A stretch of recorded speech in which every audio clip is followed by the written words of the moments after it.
What if the largest shark to have ever lived never actually went extinct? For decades, rumors have claimed that the Megalodon somehow survived millions of years beyond its supposed extinction, hiding in the unexplored depths of our oceans. Strange sightings, mysterious encounters, and the fact that we've explored so little of the deep sea have kept the legend alive. But could a predator this enormous really still exist? Today we're diving into the evidence to uncover the truth. What was the Megalodon? 23 million years ago, the world's oceans were home to a predator so enormous that it would make today's great white shark look small in comparison. Known to scientists as Ototus megalodon, the Megalodon was one of the most formidable predators to have ever lived on Earth. It patrolled oceans across the globe from warm coastal waters to deeper offshore environments and dominated marine ecosystems for millions of years. While scientists have never found a complete fossilized skeleton, as it was mostly made up of softer cartilage that rarely fossilizes, they did leave behind something equally remarkable. Thousands of massive fossilized teeth have been unearthed over the years, providing researchers with enough evidence to reconstruct what this ancient predator may have looked like and even how it lived. Now you might be imagining a modern great white shark, only much bigger. But the reality is even more fascinating. While the two species share some similarities, Megalodon belonged to a different evolutionary lineage and was considerably larger than any shark alive today. Estimates vary, but most researchers believe mature individuals commonly reached lengths of between 50 and 60 feet, with some studies suggesting exceptionally large specimens may have exceeded 65 feet. To put that into perspective, a modern great white shark typically reaches around 15 to 20 feet in length. That means megalodons were several times larger than one of today's most feared predators, which is both fascinating and terrifying if you ask me. Its immense size was only part of what made the Megalodon so terrifying. Equally impressive were its jaws, which scientists estimate delivered one of the most powerful bites of any animal to have ever lived. Imagine coming face to face with a mouth stretching more than 6 feet across, lined with rows of razor-sharp serrated teeth designed to slice through flesh and crush bone with ease. Some of those teeth measured over 7 inches in length, making them among the largest shark teeth ever discovered. Combined with its colossal body size, these adaptations transformed Megalodon into the undisputed ruler of the prehistoric oceans, a predator with few, if any, natural rivals. And what exactly did a shark of this size eat? The answer is simple: almost anything it wanted. Fossil evidence suggests that whales were among Megalodon's preferred prey, particularly the smaller species that were common throughout the Miocene and Pliocene epochs. In fact, fossilized whale bones bearing enormous bite marks have given scientists a glimpse into how these attacks may have unfolded. Rather than simply biting at random, Megalodon appears to have targeted critical areas such as the chest and flippers, crippling its victims before moving in for the kill. Whales were not its only targets, however. Dolphins, seals, sea cows, large fish, and even other sharks likely found themselves on the menu. In truth, if a marine animal crossed paths with a hungry Megalodon, there was a very good chance it was about to become lunch. Of course, being the largest predatory shark in history came with one major problem. It needed an enormous amount of food to survive. In simple terms, Megalodon had a truly gigantic appetite, and keeping a creature of that size fed would have required a constant supply of large prey. For millions of years, the world's oceans provided exactly that, allowing this prehistoric giant to thrive at the very top of the food chain. But then, around 3.5 million years ago, something changed. The fossil evidence suddenly tells a different story, one in which the ocean's most fearsome predator begins to vanish. After dominating the seas for millions of years, Megalodon disappeared from the fossil record entirely. It's not exactly clear why this happened. Many scientists agree there wasn't a single cause, but instead a combination of factors led to the extinction of the Megalodon. One of the biggest challenges was a period of global cooling that dramatically altered the world's ocean temperatures. As climates shifted, many of the warm coastal waters that Megalodon preferred began to shrink.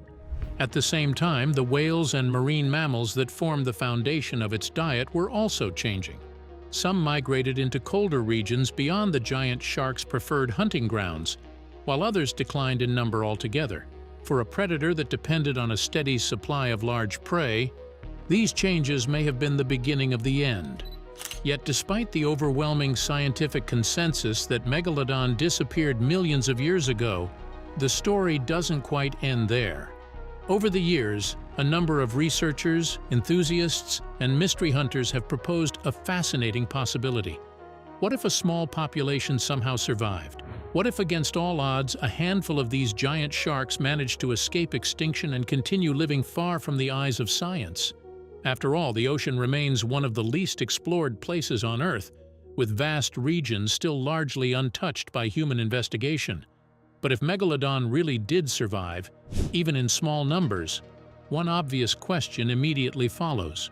Where could a creature measuring more than 50 feet long possibly remain hidden for millions of years without being discovered?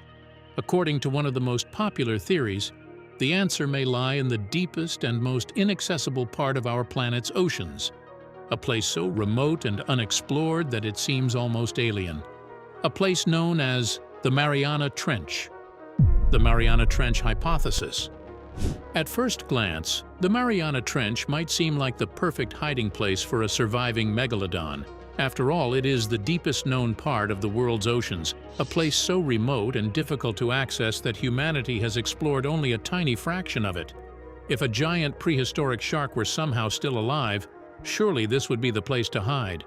After all, despite decades of ocean research, scientists have only directly observed around 0.001% of the deep sea's ocean floor. Even today, new species are discovered every year, which highlights just how much remains unknown. But could this mean megalodons could be hiding in the depths of this part of the ocean? Well, as exciting as it sounds, scientists aren't exactly on board with this theory. One of the main problems is that the Mariana Trench isn't just deep, it's incredibly hostile. At its deepest point, the trench descends nearly 7 miles beneath the ocean's surface. Down there, the pressure is more than 1,000 times greater than what we experience at sea level. To put that into perspective, every square inch of an object is being crushed by thousands of pounds of force. It is an environment so extreme that most animals simply cannot survive there. The creatures that do inhabit these depths are highly specialized. Over millions of years, deep-sea organisms have evolved remarkable biological adaptations that allow them to function under crushing pressure and near-freezing temperatures. Many possess unique cellular compounds that prevent their bodies from being damaged by the immense forces surrounding them. Megalodon, however, evolved for a very different world. Everything we know about the giant shark suggests it was an active predator that hunted in warmer, relatively productive waters. It was built to pursue large prey across vast distances, not drift through the darkness of the deepest ocean trenches. Even if a small population somehow survived extinction, adapting to the Hadal zone would require biological changes so dramatic that the animals would scarcely resemble the megalodon described by the fossil record. Then there is an even bigger problem: food. A predator can only survive if there is enough energy in its environment to support it. The Mariana Trench may be vast, but it is also one of the most nutrient-poor ecosystems on Earth. Most life there depends upon tiny particles of organic material slowly falling from the waters above, a phenomenon known as marine snow. As a result, the trench is primarily inhabited by small creatures such as amphipods, sea cucumbers, worms, and microorganisms. These animals have adapted to survive on extremely limited resources, but they would provide nowhere near enough calories to sustain a predator weighing tens of tons. A shark the size of Megalodon would need enormous quantities of food simply to stay alive. Yet the deep trench contains nothing remotely resembling the abundance of whales and marine mammals that once formed the foundation of its diet. In simple terms, even if Megalodon could survive the pressure, it would likely starve long before it found enough food to sustain itself. The evidence Megalodon is gone. While the idea of a hidden Megalodon is undeniably exciting, perhaps the strongest argument against its survival comes from the evidence, or better yet, the lack of it. When scientists examine Earth's history, They don't just look for the presence of a species. They also look at the effects that species had on the world around it. In the case of the Megalodon, those effects were enormous. As we previously mentioned, as Megalodon vanished, this allowed other species to evolve and grow to extraordinary sizes like the baleen whales that inhabit our oceans today. In many ways, the modern marine ecosystem reflects a world in which Megalodon are no longer present. Then there is the issue of modern observation. Every year, commercial fishing fleets operate across vast areas of the globe, whereas scientists deploy research vessels, sonar systems, remotely operated vehicles, and countless underwater cameras in every ocean basin. Yet none have ever observed or captured any footage of a megalodon. On top of this, fishing vessels remove over 100 million sharks from the ocean each year. So if a predator measuring 50 to 60 feet in length were lurking in the shadows of the ocean, it would be very difficult to hide. Sooner or later, a carcass, a reliable photograph, or even an encounter would almost certainly have emerged. Those who believe megalodons are still out there often point towards what they call fresh teeth, some of which have been recovered from the ocean floor. For decades, these discoveries have fueled speculation that the giant shark might have survived for longer than scientists believed. However, many of these so-called fresh teeth have been analyzed, and the results reveal a far less mysterious explanation. Over time, the teeth were coated and preserved by mineral deposits, allowing them to appear relatively young despite being millions of years old. This then brings us to our final conclusion. If we take all of the evidence together, it points towards one thing. The megalodon no longer exists as a species on Earth. Modern ecosystems behave exactly as we'd expect them to if the giant shark were extinct. Alongside this, there is no physical evidence to suggest it could live in the depths of the Mariana Trench. Finally, despite centuries of exploration and observation, no verifiable evidence of a living megalodon has ever been found. For now, at least, the legendary giants appear to belong not to the deepest parts of the ocean today, but to the distant prehistoric past.